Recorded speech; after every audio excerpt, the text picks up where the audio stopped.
વિદ્યાર્થી મિત્રો, ગણિતની અંદર આપણે નવા પ્રકરણ ઉપર જઈએ. વર્તુળ સંબંધિત ક્ષેત્રફળ.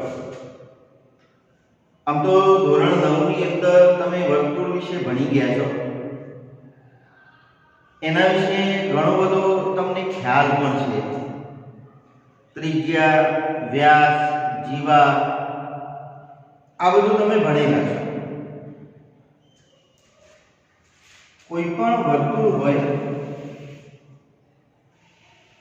માની લો કે વર્તુળાકાર રસ્તો છે, એના કોઈ એક બિંદુથી ચાલતા ચાલતા પાછા એ જ બિંદુ ઉપર પહોંચીએ એટલે એક પરિભ્રમણ પૂરું કરીએ અને જે અંતર આપણે કાપીએ એને વર્તુળની પરિમિતિ કહેવાય. વર્તુળની પરિમિતિ, જેને આપણે સામાન્ય રીતે પરિઘ તરીકે ઓળખીએ છીએ, જે વર્તુળનો પરિઘ છે. અગાઉના ધોરણની અંદર પણ તમે ભણી ગયા કે ભાઈ પરિઘ અને વ્યાસનો જે ગુણોત્તર છે એ કોઈ અચળ સંખ્યા મળે છે, જેને ગ્રીક મૂળાક્ષર આપણે પાઈ તરીકે ઓળખીએ છીએ, જેને આપણે પાઈ કહીએ છીએ. ગણિતશાસ્ત્રી આર્યભટ્ટે પાઈનું લગભગ મૂલ્ય આપેલું છે, જે 3.1416 જેટલું છે. આપણા મહાન ગણિતશાસ્ત્રી રામાનુજન, જેની આપણે રામાનુજનની પરીક્ષા પણ લેવાય છે, એ ગણિતશાસ્ત્રીએ આપેલા નિત્યસમનો ઉપયોગ કરી અને ગણિતશાસ્ત્રીઓએ પાઈનું લગભગ 1 લાખ દશાંશ સુધીનું મૂલ્ય મેળવેલું છે. આ જે દશાંશ નિરૂપણ છે એ અનંત અને અનાવૃત છે.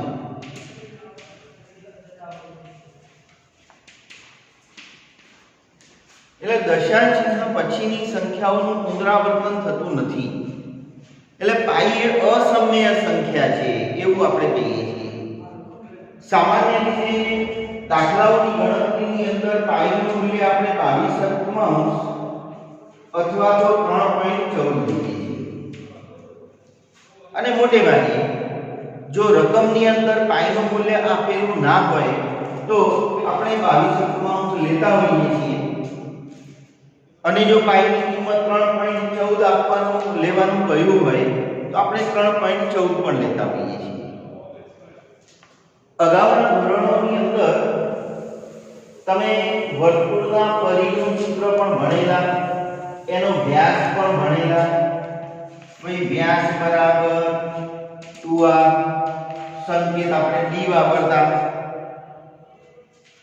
પરિઘ શોધવું હોય તો આપણે 2πr સૂત્રનો ઉપયોગ કરેલો છે, અથવા તો 2r એટલે d એટલે પાઈ d પણ તમે વાપરેલું છે. વર્તુળનું જો ક્ષેત્રફળ શોધવું હોય તો તમે πr સ્ક્વેરનો ઉપયોગ કરતા, અથવા તો r ની જગ્યાએ d/2 લઈએ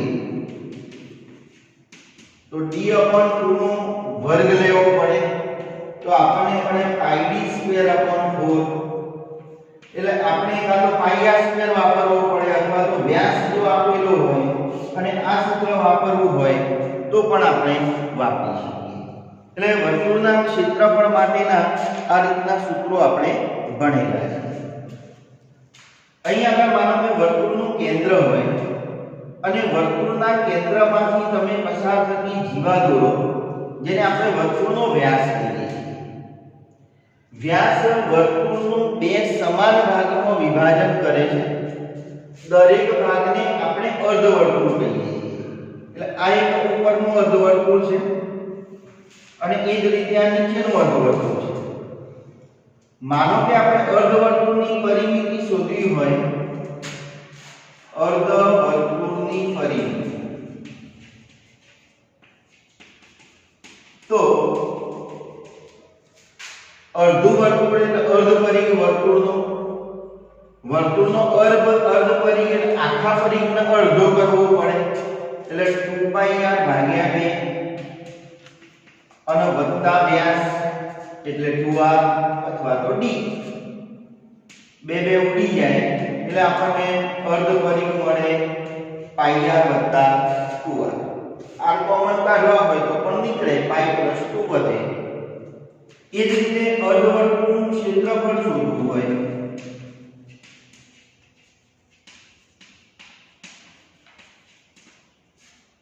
તો વર્તુળનું ક્ષેત્રફળ πr² એને અડધું કરી દઈએ એટલે આપણને અર્ધવર્તુળનું ક્ષેત્રફળ મળી જાય એ જ રીતે જો આપણે પરસ્પર લંબ હોય એવા જો બે વ્યાસ દોરીએ તો વર્તુળનું 4 સમાન ભાગમાં વિભાજન થાય દરેક જે ભાગ છે એ ભાગને આપણે વર્તુળનો ચતુર્થાંશ કહીશું ચોથો ભાગ હવે આ જે ચોથો ભાગ મળ્યો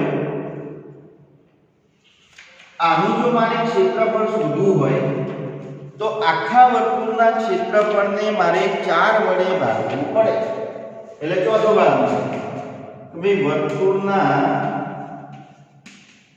ચતુર્થાંશનું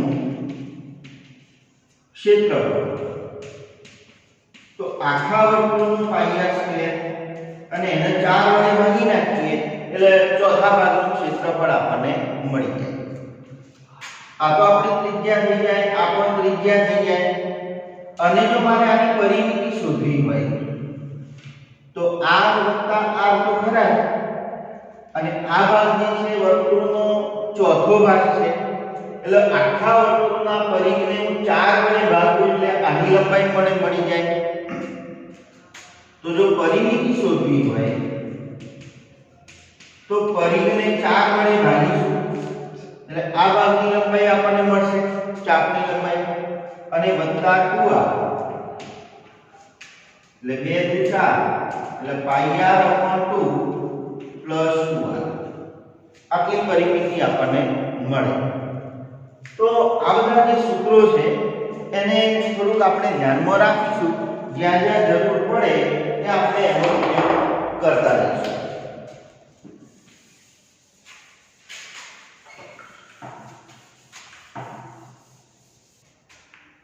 મિત્રો તમે સમકેન્દ્રીય વર્તુળો ભણ્યા 9મા ધોરણની અંદર કે જે વર્તુળોના કેન્દ્ર એક જ હોય અને ત્રિજ્યાઓ જુદી જુદી છે એવા વર્તુળો આપણા સમકેન્દ્રીય વર્તુળો છે અહીં આગળ બે સમકેન્દ્રીય વર્તુળો આપણે દોરેલા છે માની લો કે નાના વર્તુળની ત્રિજ્યાને આપણે સ્મોલ r કહીએ મોટા વર્તુળની ત્રિજ્યાને આપણે કેપિટલ R કહીએ બે વર્તુળો વચ્ચેનો જે ભાગ છે આ ભાગને આપણે કંકણાકાર પ્રદેશ કહીએ જો આ કંકણાકાર પ્રદેશનું ક્ષેત્રફળ જો મારે શોધવું હોય તો શું કરવું પડે કે મોટા વર્તુળના ક્ષેત્રફળમાંથી નાના વર્તુળનું ક્ષેત્રફળ જો બાદ કરી દઈએ તો આપણને આ વચ્ચેનો ભાગ એટલે કંકણાકાર પ્રદેશનું ક્ષેત્રફળ આપણને મળી જાય તો કંકણાકાર પ્રદેશનું ક્ષેત્રફળ તો મોટા વર્તુળની ત્રિજ્યા આપણી કેપિટલ R છે એટલે મોટા વર્તુળનું ક્ષેત્રફળ આપણને πr² મળશે નાના વર્તુળની ત્રિજ્યા r છે એટલે આપણને એનું ક્ષેત્રફળ πr² મળશે એટલે આ રીતે આપણે બંનેની બાદબાકી કરીશું તો કંકણાકાર ભાગ જે છે એનું ક્ષેત્રફળ આપણને મળી જાય માનો કે મારે કંકણાકાર પ્રદેશની પહોળાઈ શોધવી હોય તો શું કરવું પડે મોટી ત્રિજ્યામાંથી નાની ત્રિજ્યા બાદ કરી દઈશું તો આપણને કંકણાકાર પ્રદેશની પહોળાઈ મળી જાય કંકણાકાર પ્રદેશની પહોળાઈ તો મોટા વર્તુળની ત્રિજ્યા માઈનસ નાના વર્તુળની ત્રિજ્યા એટલે આપણને કંકણાકાર પ્રદેશની પહોળાઈ મળી જશે બરાબર છે તો આ રીતે આપણે કંકણાકાર પ્રદેશ માટે શોધી શકીએ ચલો મિત્રો સ્વાધ્યાય 12.1 નો દાખલા નંબર 1 એવું કહે છે કે બે વર્તુળની ત્રિજ્યા 19 સેમી અને 9 સેમી છે. જે વર્તુળનો પરિઘ આ બે વર્તુળના પરિઘના સરવાળા જેટલો હોય તે વર્તુળની ત્રિજ્યા શોધો.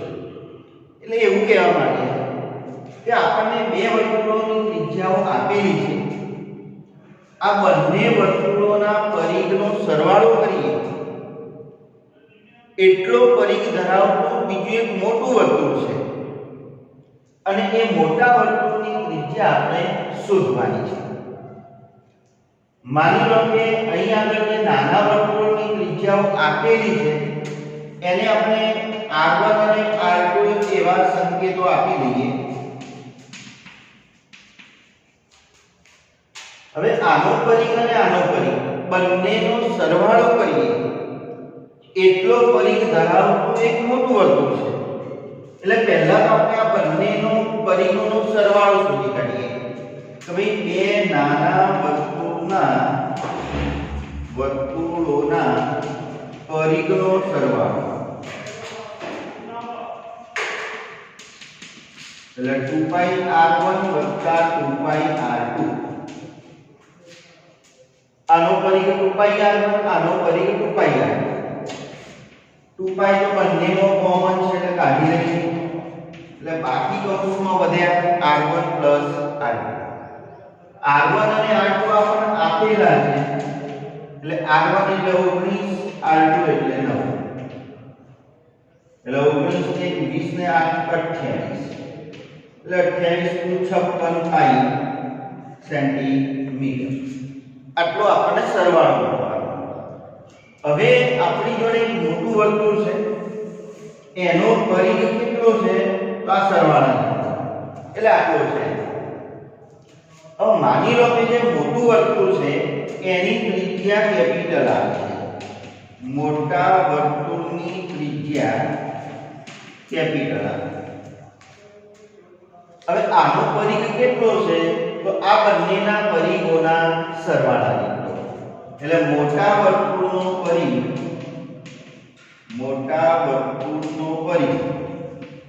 બરાબર બે નાના વર્તુળોના પરિઘનો સરવાળો.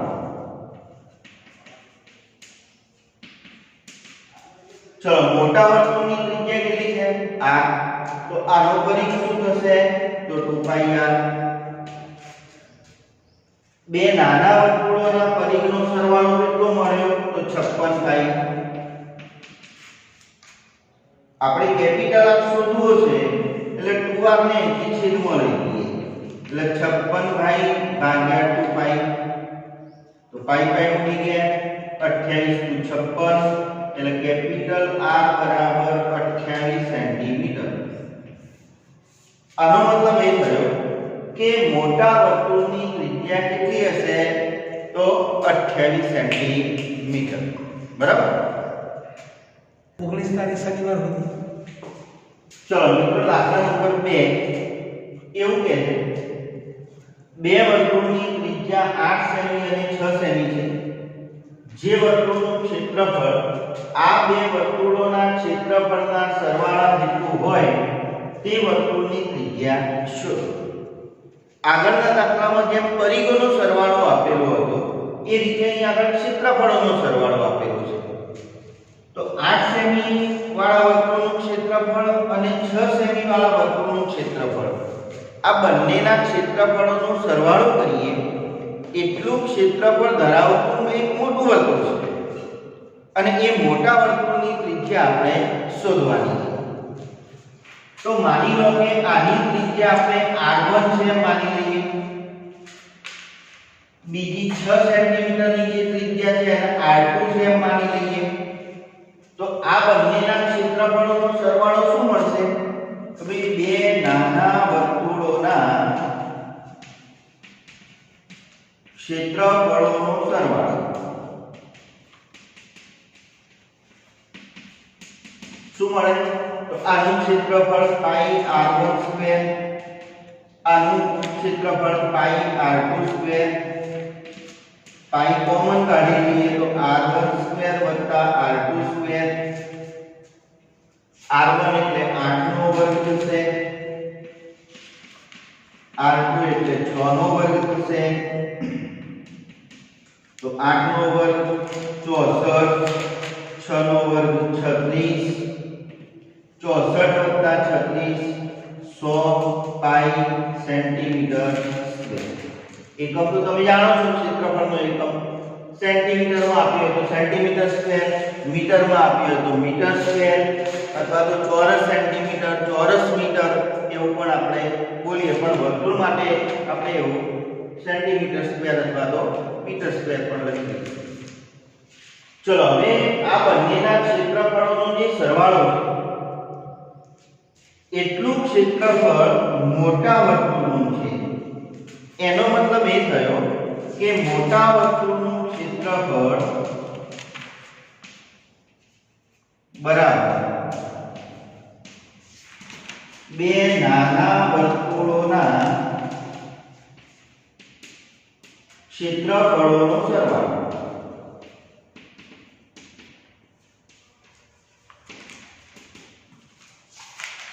માની લો કે મોટા વર્તુળની ત્રિજ્યા કેપિટલ R લઈએ તો એનું ક્ષેત્રફળ આપણને પાઈ r સ્ક્વેર મળે. નાના વર્તુળોના ક્ષેત્રફળનો સરવાળો આપણને મળે 100 પાઈ.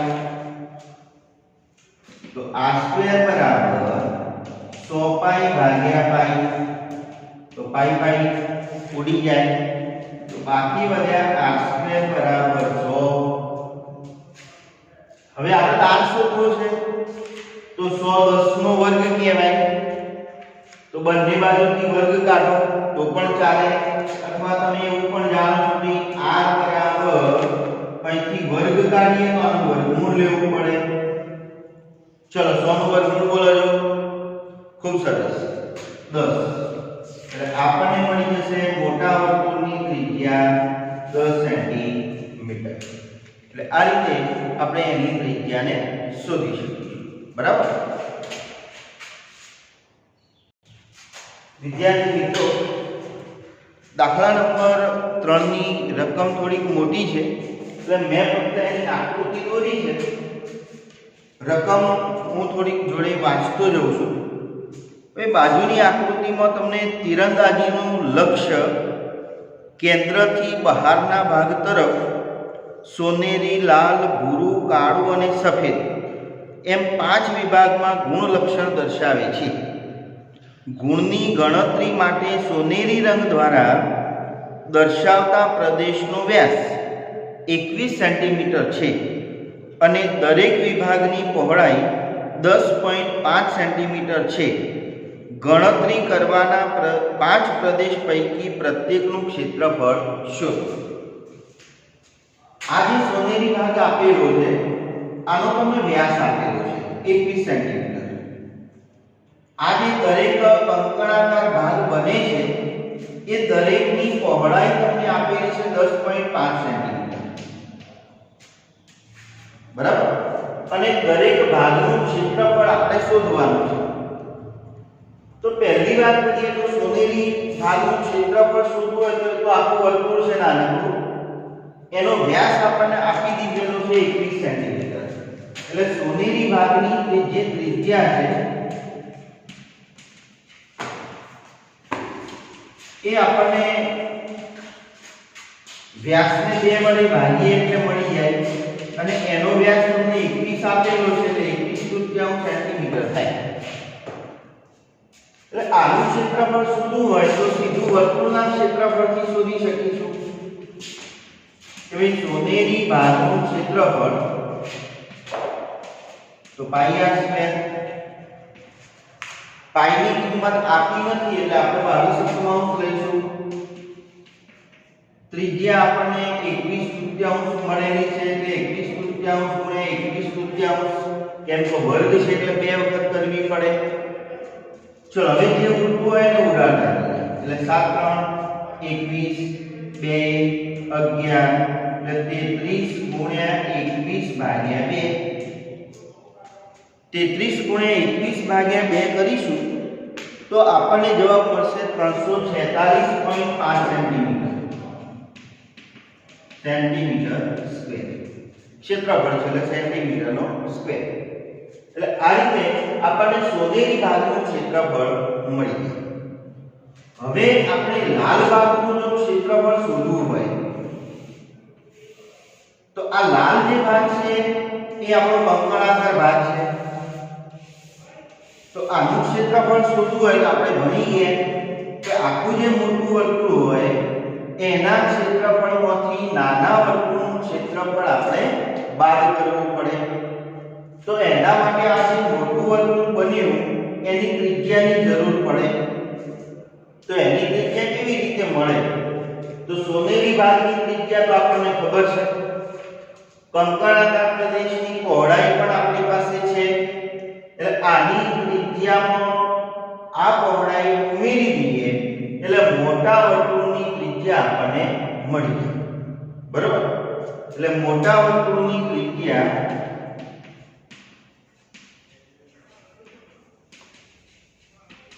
તો સોનેરી ભાગની ત્રિજ્યા વત્તા કંકણાકાર પ્રદેશની પહોળાઈ એટલે સોનેરી ભાગની ત્રિજ્યા એટલે 21/3, કંકણાકાર પ્રદેશ એટલે 10.5 એટલે 1/2 કરો એટલે 10.5 વત્તા 10.5 એટલે આપણને મળશે 21 સેન્ટીમીટર. હવે આપણે મોટા વર્તુળની ત્રિજ્યા મળી ગઈ 21 સેન્ટીમીટર. હવે આપણે લાલ ભાગનું ક્ષેત્રફળ શોધવું હોય તો મોટા વર્તુળના ક્ષેત્રફળમાંથી નાના વર્તુળનું ક્ષેત્રફળ બાદ. તો લાલ કંકણાકાર પ્રદેશનું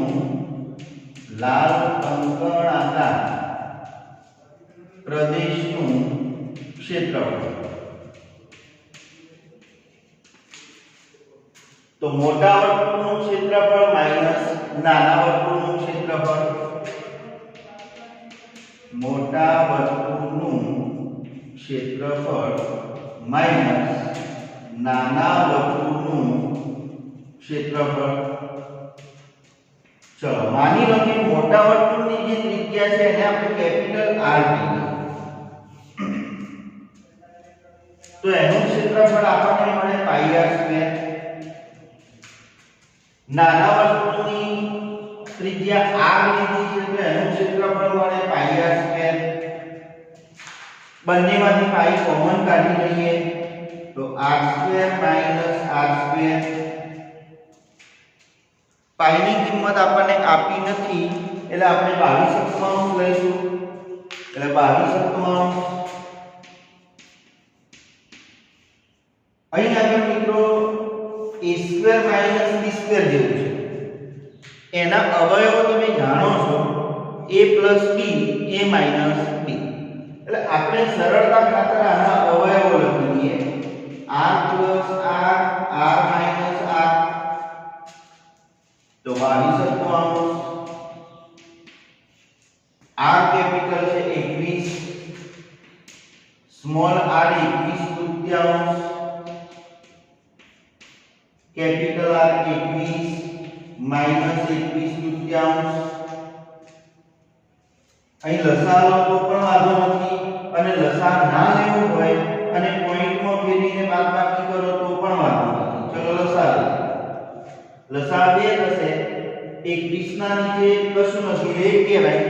એટલે અહીં 2 લાવવા માટે 2 વડે ગુણવા પડે. તો અંશમાં પણ આપણે 2 વડે ગુણીશું એટલે 21 * 42 + 21. અહીં પણ લસા 2 થશે એટલે 21 * 42 - 21. ચલો 42 + 21 તો 2 ને 3 4 ને 2 6 એટલે 63/2. 42 માંથી 21 જાય તો 21 એટલે 42/2. ચલો જે ઉડે એનું કાઢીએ.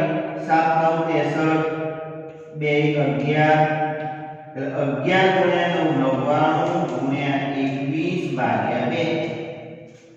બરાબર? આવું પણ મળે. આવું ના કરવું હોય તો આનું ક્ષેત્રફળ તો આપણે શોધેલું છે 346.5. તો આની જગ્યાએ તમે 346.5 મૂકી દો અને અહીં આગળ કેપિટલ આર 21 લઈ અને આનું મૂલ્ય શોધી અને એમાંથી 346.5 કરો તો પણ તમને જવાબ મળે. આનો ગુણાકાર ભાગાકાર કરીશું તો આપણને મળશે 1039.5 સેન્ટીમીટર સ્ક્વેર. બરાબર. હવે આપણે દરેક ભાગમાં કંકણાકાર ભાગનું ક્ષેત્રફળ શોધવાનું છે. આ જ રીતે શોધવાનું છે. એટલે બધું ગણતો નથી, એ થોડું તમારા માટે રહેવા દો. માની લો કે આપણે ભૂરા પ્રદેશનું ક્ષેત્રફળ શોધવું હોય તો શું કરવું પડે? બોલો જો હવે. ખૂબ સરસ. આ જે મોટું વર્તુળ છે એના ક્ષેત્રફળમાંથી નાના વર્તુળનું ક્ષેત્રફળ બાદ કરવું પડે. ચલો, આ જે નાનું વર્તુળ છે એની ત્રિજ્યા તો આપણને 21 મળી ગઈ છે. મોટા વર્તુળની ત્રિજ્યા શોધવી હોય તો 21 ની અંદર આપણે 10.5 ઉમેરવા પડે. આટલો ભાગ 21 છે, આ 10.5 છે, એટલે 21 ને 10 31.5 મળી જાય. એટલે મોટા વર્તુળનું ક્ષેત્રફળ માઈનસ નાના વર્તુળનું ક્ષેત્રફળ, એટલે આ રીતે આપણને મળી જાય. સેમ રીતે કાળા ભાગનું શોધવું હોય તો પણ એ જ રીતે 31.5 માં પાછું 10.5 ઉમેરીશું એટલે પાછી મોટા વર્તુળની ત્રિજ્યા આવી જાય. નાના વર્તુળની તો 31.5 છે, એટલે ફરી પાછું એનું ક્ષેત્રફળ આ રીતે શોધીએ એટલે આપણને મળતું રહે. તો આવી રીતે બાકીના ભૂરું, કાળું અને સફેદ ત્રણેય કંકણાકાર પ્રદેશનું ક્ષેત્રફળ આ રીતે તમારે શોધવાનું. બરાબર છે? ઓકે.